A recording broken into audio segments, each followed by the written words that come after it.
start with my session. So I'm going to speak on OSS databases on Azure.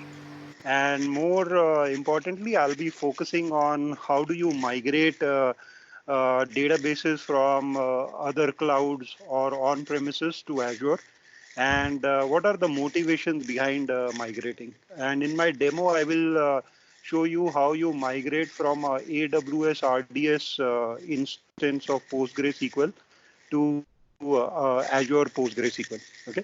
With that, let me give you a brief introduction about me. So I am a technical specialist within Microsoft.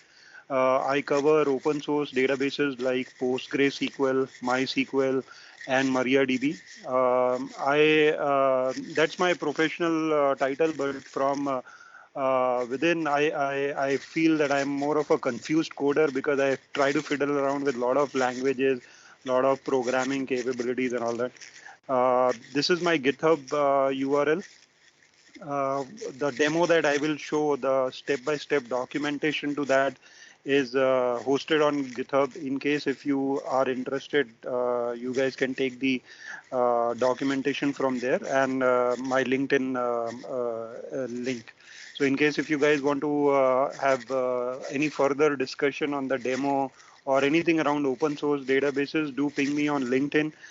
More than happy to share my knowledge on that.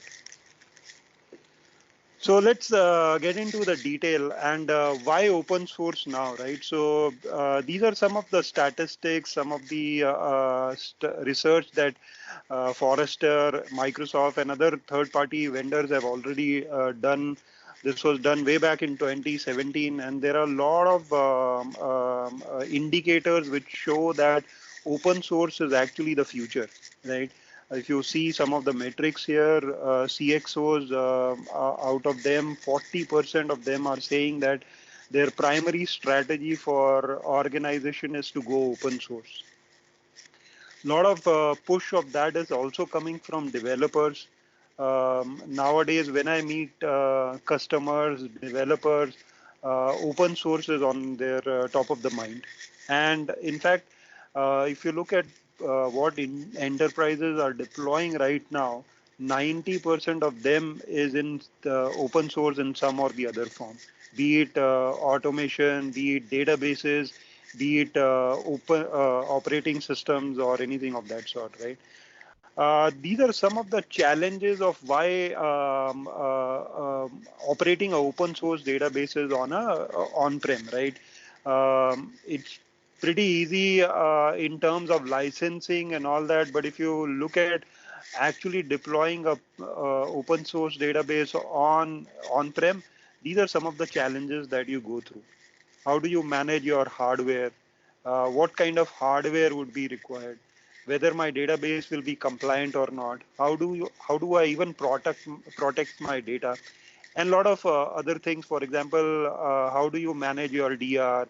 How do you manage things like SQL injections or even upgrades, updates, and security patches? So what I will do is we'll kind of get into the next level where we'll talk about what Azure has to offer and how some of these things can be remediated or mitigated in the Azure PaaS service. So in Azure, we have three flavors of open source databases that we provide, and I'm talking about relational databases only. I'm not talking about non-relational databases here. So we have MySQL flavor of open source databases. And again, when I say this is open source, it is totally an extension of the open source code. We have not forked it in any way. We haven't modified the code or something like that. So this is essentially a PaaS service where what you see is all offered to you fully managed. We manage the updates, we manage the minor upgradations, we manage the hardware and all that. And what you need to manage is just the database and the from that perspective, more from your app side is what you would be managing, right? So we have MySQL, PostgreSQL, and MariaDB. Within PostgreSQL, we have an interesting deployment flavor which is called as Citus. We will not discuss about that today, maybe sometime later, but that is a distributed PostgreSQL architecture which can be implemented. So the question is, if you can do this on-prem, right, why do you want to migrate? Why would you in fact migrate? So essentially with Azure database services, the benefit that you get is instead of focusing on the hardware, instead of focusing on how do you employ best practices while you are installing a open source databases, you essentially focus on your apps, the business logic which you want to build there, and not on the databases, right? We will provide you with managed services. We will provide you with enterprise grade security, even things like geo redundancy, backup and recovery, and all that is totally embedded into the PaaS service. You have the freedom of using your own framework for deploying these open source databases. And I will talk about some of the patterns that I am seeing with customers around how do they deploy open source databases. But we've seen people using WordPress, we've seen people using Node.js deployed on Azure Web Services with the PaaS service database at the back end, right? So those all things are possible when you get into the PaaS services. This is one of the main, I would say, USP of the Azure database services, where we provide you a 4.9 SLA, right? This is not provided by any other cloud in the market as of now. And believe me, if you have to do this on-prem, it is a very cumbersome task, right? So we give you 99.99% availability built in, and we will talk about the architecture later in the slide where I will show you how we provide that kind of availability without you doing any special configuration, right? And this is the default configuration. When you deploy a database, PaaS database on Azure database services, it is 99.99% available. You have the ability of scaling your databases high or low in terms of their CPU or cores. And this happens in near zero downtime. And again, I will show you the architecture as to how we implement that.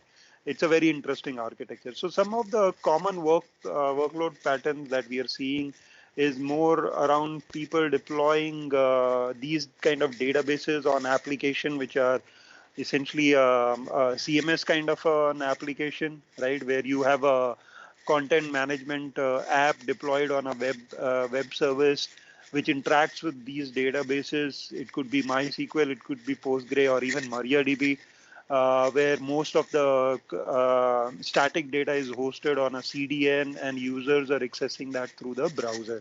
So this is a very common pattern that we are seeing across our customers. And this databases actually give you a very good freedom here because these are managed services. You don't put much of your time in installing and configuring these databases. The other primary workload pattern which we have seen customer deploying is where they have a mobile or a web application and they want to ensure the scalability of this app, right? So you will traditionally, in these kind of an application, you will see a network load balancer, which is in front of your front ends, which then interacts with the web service, which in turn interacts with the databases. Now, typically, this kind of an architecture can be implemented on Azure using what is called as Azure Traffic Manager, where which gives you a built-in traffic management capabilities, and then you have your actual web application deployed on Azure Web Services, and data residing in a database. And coming to the third most common pattern that we have seen, and you would have seen a lot of people talk about this in the beginning, right? There, Dinesh was talking about how do you use network NLP technologies. Priyanka was talking about Lewis typically, right? But all these AI models are nothing without data, right? So where do you store that kind of data? This is where databases like MySQL, PostgreSQL come into picture. And again, the manageability, the ease of HADR capabilities that we offer you can become primary target for data sources of these kind of application where you are highly reliant on a machine learning model to interact with your application. So essentially, you can have a front end deployed on a app services with databases storing your business data and cognitive services interacting with these data to score, infer, even train database machine learning models around that. Okay, so these are common workload patterns. So let's go into the architecture deep dive.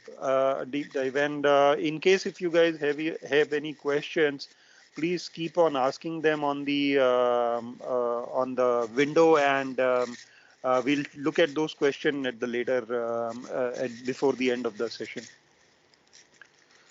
This is essentially the architecture of how we have deployed the PaaS services on Azure. So let's say if you have to deploy a MySQL server or a PostgreSQL server on Azure, this is what gets deployed now, right? Obviously, you will be obfuscated from the deployment capability and deployment of this server, but essentially on a region when you deploy these are the things which get deployed, right? So let's for example let's take that I'm trying to deploy a MySQL database in a US West region of Azure. So what gets deployed is a proprietary container. So what we have done is, and this applies to all the databases on Azure, whether it's SQL Server database, whether it's Postgre, MySQL, or MariaDB. What we have essentially done is we have separated the compute and the storage layer so that they can independently scale up and down, right? So when you deploy a database, we deploy a proprietary container. Think of this as a Docker container which gets deployed. And what happens on the background is this container interacts with Azure storage. We deploy what is called as the premium file storage in Azure, and that is where your data resides. So by default, Azure storage provides you 3 replication copies of the data, which essentially gives you protection against data loss, right? And what also gets deployed, or essentially what is already deployed on all the region, is a cluster of gateways, which is your front end for all the applications, be it command line interfaces, be it PostgreSQL or MySQL client, or even your web app or any other services for that matter that is going to connect to these databases, right? So this gateway cluster is the front end for your application, which gets which is where you connect to, and the gateway essentially then connects to your compute service, which is as I said, on a proprietary container. So let us take certain scenarios here, right? Right. So let's say assume that one of my data disk goes bad, right? And when I say goes bad, it means, let's say, one of the rack in our data center goes kaput, right? So what happens in that scenario is because the PFS or the Azure storage provides an inbuilt replication, and this is a synchronous replication, right? Which means all the data is replicated in real time. What happens is Azure storage will spin up another storage container, and the data is replicated there. So at any given point of time, you will have 3 replication of your data, which ensures that you don't get into anything like a data loss, right? So this is one scenario where your storage gets the rack goes down or something like that. What if my PostgreSQL server essentially is having some problem, or that the container which runs my Postgre or MySQL goes down, right? What Azure will do is, and you will let me replay the animation again, and something which you need to focus on is the gateway, right? when the MySQL or PostgreSQL server goes down, gateway still holds your connection with the application. And momentarily, what we will do is, after this container goes down, we will spin up another container, and your gateway will then redirect all your database calls to the new container, right? What this ensures is that you get a 99.99% availability on the compute as well, not just on the storage, right? And when I say 99.99%, it also depends somewhere on the way you've written the code, right? And as with any cloud application, there has to be a retry logic embedded in your application code, which is very important, right? And you go anywhere, you're building any cloud application, this is very important. Your database access code should have a retry logic built in, right? So what this ensures is that your clients are still connected to the gateway. We spin up a new container, and then the gateway redirects your calls to the new container. And this usually happens within the range of 10 to 12 seconds, right? So that's how fast it is there. Let's say you want to scale your server. Again, the same scenario applies here, right? Once you scale up your server, let's say right now you're running a 8-core machine, you want to scale it up to 16 cores. What we will do on the back end is we will provision a new compute, which is having more cores as requested by you, and then the gateway redirects the connection to the new compute, right? So this is essentially how we provide 99.99% availability. Before I get into the migration capability, let me show you a quick demo on how this looks like on Azure. So this is my Azure portal, right? And I've already deployed a PostgreSQL database here. You see when this is my resource group, and within that I have a PostgreSQL server here. When I click on the Postgres server, you will see some of the details here. So this essentially shows the server name, the username, and you would notice that I have a server name suffix in my username. This is essentially used by the gateway to know which server it needs to connect to. So this is very important. You cannot omit this. Okay. So with that, you will see some of the resource utilization already available here. We provide you intelligent performance capability. We even provide you things like read replicas. And within one server, you can have multiple databases created, right? So this is how a database is deployed. From the tier perspective, right, there are 3 tiers which are available. Basic, which provides you up to 2 cores. General purpose, where you can go up to from 2 cores to 64 cores. Storage can be scaled up to 16 terabytes. Right now it shows only 4 terabytes because this is an old server which I have deployed. We just GA'd the capability of 16 terabytes in almost all the regions, right?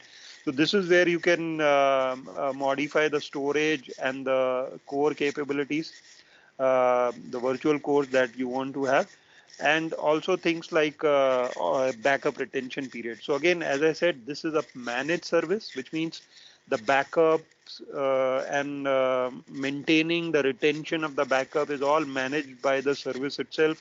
But in case if you want, you can take a backup outside of the service also. But by default, we give you backup retention also, and you can scale this from 7 days to 35 days, right?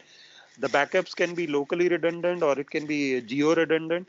Locally redundant is where you want to recover from a data loss within a region. But let's say what if the whole region of Azure goes down, right? It is highly impossible. But let's say something of that sort happen, or you may have some compliance requirement of storing your database backups in a remote location. This is where geo-redundant can help you, right? And again, from restoration perspective, this can provide you some other capabilities, which I will talk about a little later. Again, it's a managed service, but you still have capability of modifying some of the Postgre or MySQL parameters to further tune it. right? All these parameters are available where you can change different parameters for different capabilities. Mostly what I've seen customer doing is managing these parameters for increasing the memory allocated to every process, or even things like capturing the logs, capturing the queries and all that, right? So there are a lot of parameters that can be modified by this. One more key thing that we offer in the service is called as replication. This is where we provide you built-in replica where you can configure up to 5 replicas. Obviously, that means additional cost, but there are a lot of customers where we've seen due to scalability issues, what customers are doing is replicating their databases to secondaries and using that for their read-only workloads, right? So those are some of the things that we have seen customers doing. Coming back to the migration capabilities, and I need to go to the demo also. So let's look at some of the migration capabilities that we have. So you can either use, as I said, there are two primary ways of migrating. It can be offline methodology or online methodology. In offline, you can do a regular dump and restore. Again, we support the standard syntaxes for taking a dump and restoring it to Azure. There are a lot of tools which provide you with migration wizards to kind of seamlessly migrate your databases. In the online category, we have a lot of third-party tools which can do this migration in a near zero downtime type of activity as well. As I said, a lot of third-party solutions are there. The primary reason to select number 3 and 4 would be where your application cannot tolerate a downtime. The fourth and very interesting capability here is what is called the Azure Data Migration Service, and I will show you a demo of this. What Azure Data Migration Service provides you is a near zero downtime migration capabilities for multiple scenarios. You can use DMS to migrate from multiple sources to your data target database, and it can be heterogeneous. You can use this to migrate from Oracle to SQL or Postgre, from migrating on-prem SQL to Azure SQL. And essentially, it will also do assessment, and it will also help you in optimizing the IT infrastructure. The methodology or the life cycle of a migration, this is what we follow, and this is where different tools from Microsoft can help you in migrating. Essentially, when we go for a migration in a customer scenario, what we do is we first discover what is the different landscape that they have. After discovering different servers or different landscape that they have, we assess them. An assessment is essentially done by tools like SQL Server Migration Assistant, or DMS also provides a on-prem tool called DMA, Data Migration Assistant, which you need to install on one of the server on-prem, which can crawl through your databases and assess them. And when I say assess, it will tell you the comfortability of migrating your database to Azure, which means it will tell you what is the effort that is required. It will also tell you first and foremost whether your database is ready to migrate or not. Because this is a PaaS service, there may be certain features, certain extensions which may not be available on Azure PaaS service databases. So you may have to prepare your databases to migrate, right? And then there are certain tools which will convert your schema to the target database. Again, DMS does not do the conversion of schema, and we will look at the demo where I will show you that capability as well. Once you've converted and prepared your target schema, you can essentially start migrating. So you migrate your data and schema objects, then you test your application, test it for performance or functional routines. Then you optimize it, and essentially once you are confident on the functionality of the application, you then worry about the data sync, and this is where DMS can provide you near zero downtime, or even DMS itself can use a lot of third-party tools to do that. And once your data is synchronized, you essentially go ahead and cut over to your new instance, right? So let me show you a typical demo of how you would do this in a scenario where, let's say, you have a AWS database which you want to migrate. So as of now, I don't see there are a lot of questions. So let me go ahead with the demo. Okay, so what I'm showing on the screen right now is a scenario where what I will do is I will migrate a RDS PostgreSQL database to Azure database for PostgreSQL, right? So typically a RDS database you can deploy as a Aurora or a normal community flavor also. What I'm showing you here is a community flavor of PostgreSQL.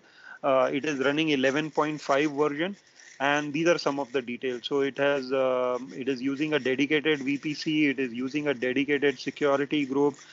I have put some of the security group rules, which I will talk about a little later as to why this is done. And then if you look at the configuration, there are certain things which you need to do when you're testing this. First and foremost, you have to have this database accessible on the public, right? That is required in the present version of DMS, but we are working towards a hybrid scenario where we don't need to expose your database instance to public IPs, and that is where you can have ensure that your databases are secure whenever, even when you're migrating, right? So this is my typical database, and I'm using a tool called pgadmin to manage this AWS database. So I'm connected. You can see I'm connected to this the same server here using the tool called pgadmin. And I have a very simple schema here for the database that I'm trying to migrate. There is just one table called user table, and there are about 5 rows in it, right? So with this, what we will do is we will see how we can migrate this database to the Azure database. Let me also tell you about how my Postgre is set up. Within my PostgreSQL server, you will see that I have something called as connection security, which is very similar to VPC or security groups on AWS. I have added few IPs here to ensure that my application can connect. So this is my home office IP. This is my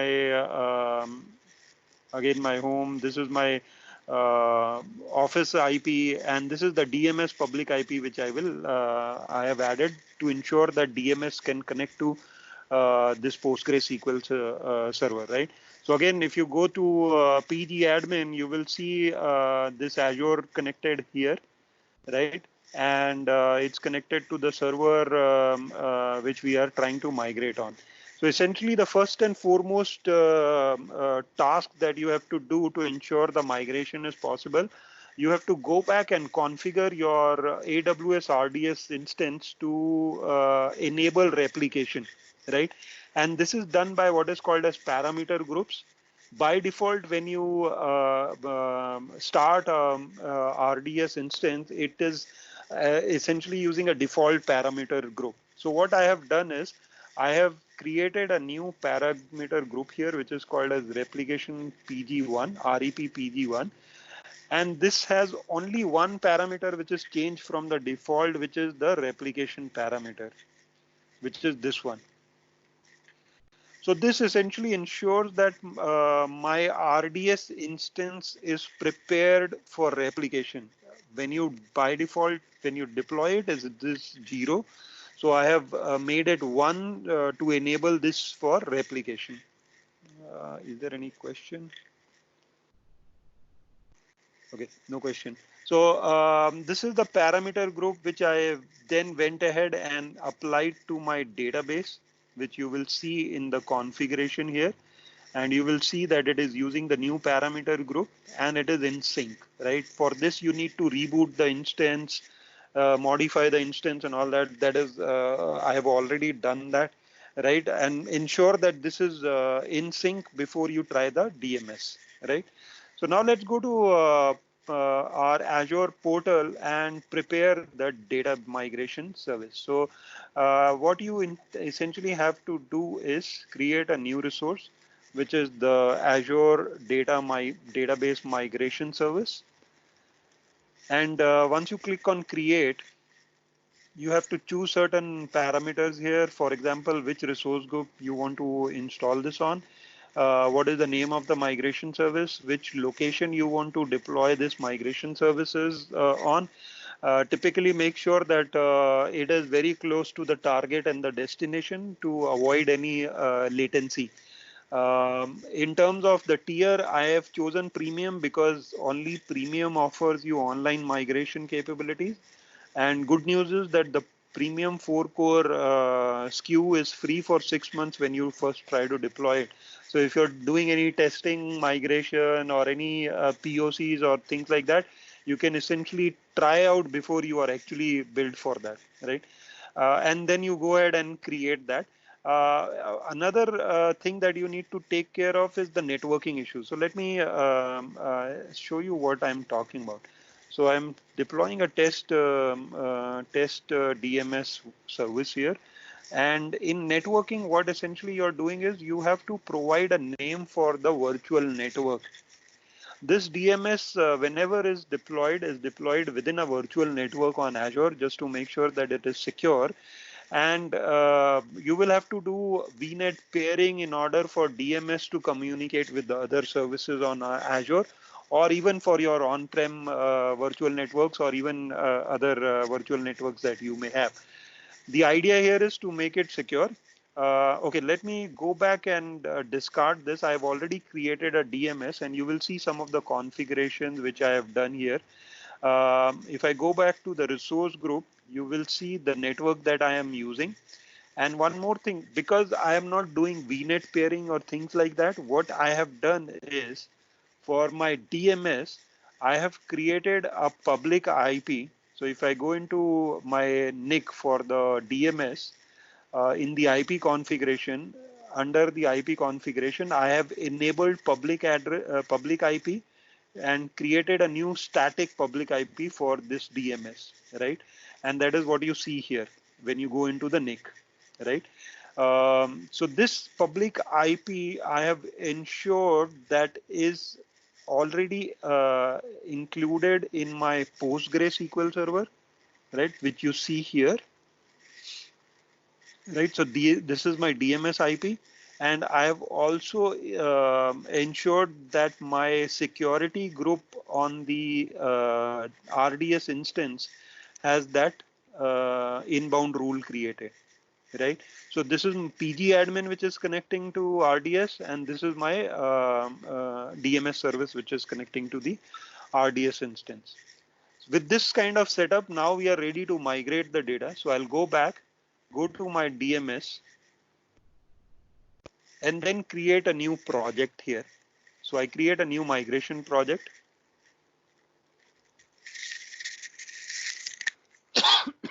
I will call it as RDS to Azure 1.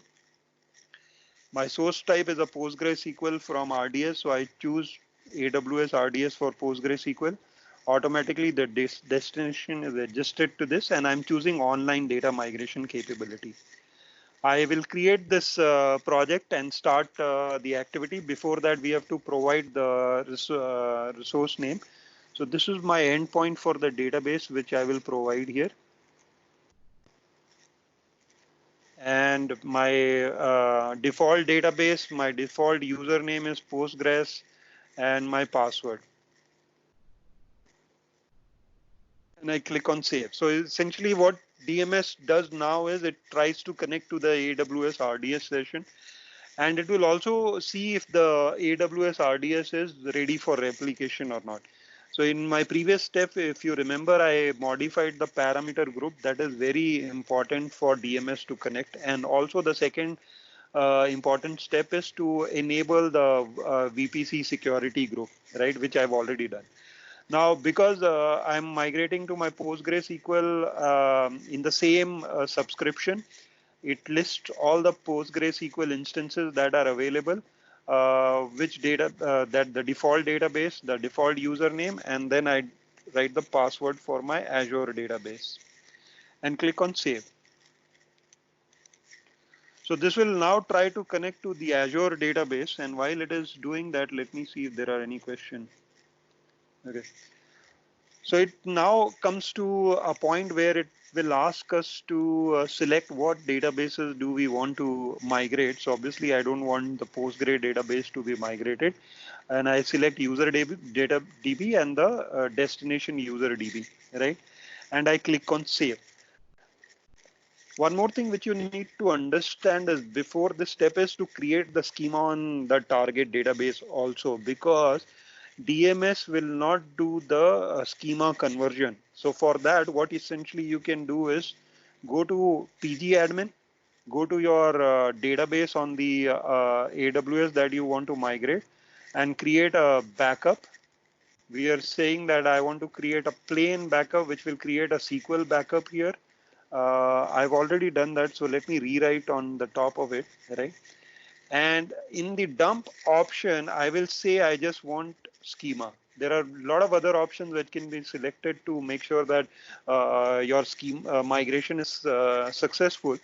But ensure that you're not backing up the database and just backing up the schema, right? Once you do this backup, the script is created, and that script will hold the entire schema detail, which is what is shown here, right? So you will see it creates the some of the default things that RDS does, which is revokes the public access, right? And other things like some of the RDS specific or session specific parameters. It also takes into account the database objects. Some things which you have to do here is, because the user in my RDS instance was a Postgre user, whereas my Azure has my username Navibi. So I will modify this script, right? Other scripts which you need to modify is there is a special user in RDS called RDS admin, which is created, which is essentially a security group, and that can be used to assign admin DBA access to multiple users. So I am disabling that because Azure does not have that, and even Postgre user, because that is not there. Some other things which you need to take care of is disable all the triggers and indexes, because by default DMS migrates multiple tables at the same time. It can parallelly load the tables to ensure speed and make it faster, right? So you have to disable triggers and indexes, and you will see this configuration here, right? So it can use this parameter to load multiple tables in parallel, right? So by now, right now I'm going with the default parameter, and I click on save, right? And give a activity name. So I will call this as RDS to Azure activity 1, and then click on run migration. So once this is created, it starts the migration capability. You will see one database I am migrating. There is one activity within my project. And if I click on this, it is essentially doing a full load, right? And once the full load is completed, you can keep on refreshing this to see whether the load is completed or not. So it says the load is completed, and you can verify this from here also. It says that it is ready to cut over, right? So I can refresh this in 30 seconds, because my database is not so huge. It is essentially done the first load into my database as well. And to verify that, I can go to PG admin, and I've already connected to my Azure database, and I can run this script. And you will see my 5 rows that were created, which are there in RDS, is already available here, right? So what I'm doing now is and because this is an online activity, right? what I will do is I have written a small script here which will essentially run in loop and insert rows into my user table, sleep for 1 second, and insert some 100 rows in this table. And I'm starting from 6 because already 5 rows are there. So let me run this on my AWS instance. And while this is running, if I go back and fire this query, you will see that rows have started increasing here, right?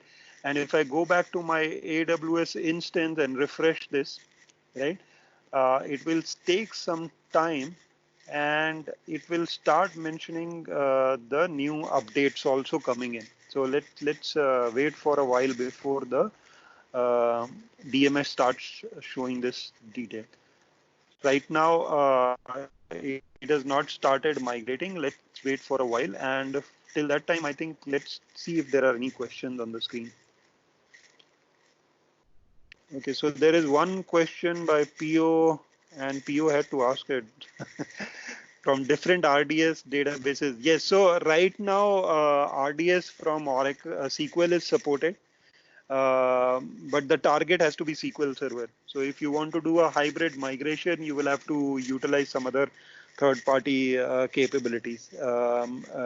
It's essentially only Oracle which has the capability of migrating to SQL Server. Other than that, migrating in a hybrid environment, you will have to use third-party tools. Right now, DMS does not support it. So that is a question from PO. Any other questions before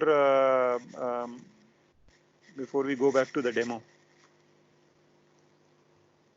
I don't see any question. Let's go back and see what is there. So you will see incremental updates being applied to my database, right? 95, and hopefully this should convert. So my database here is done. There are about 100 rows in my table, and if I go back to my Azure, so right now it shows 100 rows, yeah. And go back to my session here, it will show 95 rows are already migrated. And if I go back to my activity, it will show this is a migration is done and it is ready to cut over. So let's say once you say that you're ready to cut over, click on the activity and then click on start cutover, right? And I click on confirm and apply, and bingo, your database has been migrated to Azure. The cutover is done. You just need to take the new connection string, modify your applications to connect to the new database, and your database is on Azure now, right? So it's pretty simple. Although my schema was very simple as well. We've seen scenarios where certain data type mismatches or certain extensions not being available on Azure are blocker, but there are ways in which that can be mitigated. If you have any question on that, do hit me up on LinkedIn or even on other channels like GitHub and all that. And I'm more than happy to help you. Let's go back to Teams and see if there are any questions. If not, then I'm pretty sure. Okay. Is there any restriction for online to or offline migration to PostgreSQL? There are no such restrictions, Asif, in terms of migration. But as I said, there are certain data types or certain size of your database which will prohibit you from using the inbuilt DMS capabilities. That is where some of the third-party capabilities can be used. For essentially, let's say if you have data ranging in 1 TB and you want more control over the migration, there are a lot of third-party tools like Attenuity, Stream, which can do that for you. And they are compatible with DMS, so DMS internally can use those tools. Okay, I don't think I have any other questions here. I will give about 1 minute before I transition to the next speaker, if you have any other questions. Yeah. Hi, everyone. If you have any other questions, so you can just ping or you can unmute and ask.